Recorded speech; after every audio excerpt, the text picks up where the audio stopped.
গত ১৫ দিন আমি একটা ভিডিও আপলোডও মিস করিনি। আজ আমি শুধু একটা ভিডিও দিচ্ছি না, আজ আমি একটা সিদ্ধান্ত শেয়ার করছি। গত ১৫ দিন আমার নিজের কাছে একটা চ্যালেঞ্জ ছিল।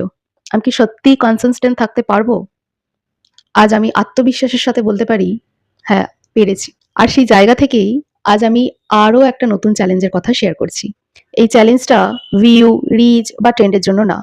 এই চ্যালেঞ্জটা আমার নিজের হেলথের জন্য। ডাক্তারের অ্যাডভাইস অনুযায়ী আমার ওয়েট লস না হলে আমি লাইফে পরের প্ল্যানগুলো নিয়ে এগোতে পারবো না। আর ভবিষ্যতের কথা ভেবে আমি নিজেকে এই ১৫ দিনের কমিটমেন্টটা দিতে চাই। এই ১৫ দিনে আমি কিছু সিম্পল কিন্তু ইম্পর্টেন্ট জিনিস ফলো করব। প্রথমত, ভোরবেলা ঘুম থেকে ওঠা। দ্বিতীয়ত, প্রতিদিন অন্তত একবার আউটডোর অ্যাক্টিভিটি, সেটা হাঁটা হোক বা দৌড়ানো হোক, যেটা সম্ভব।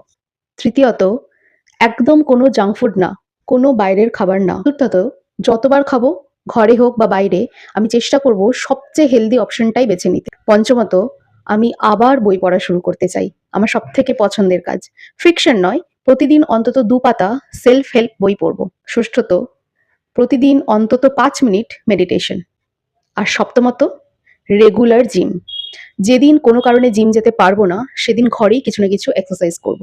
এই ১৫ দিনে কোনো চিট মিল নেই, কোনো রেস্ট ডে নেই।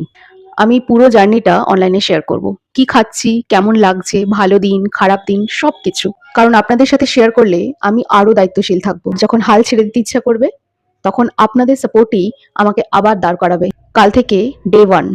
আপনি চাইলে শুধু দেখতে পারেন, আর চাইলে আমার সাথে এই জার্নিটায় থাকতে পারেন। কমেন্টে শুধু একটাই কথা লিখুন, আই এম উইথ ইউ। এটা আমার জন্য অনেক বড় মোটিভেশন হবে।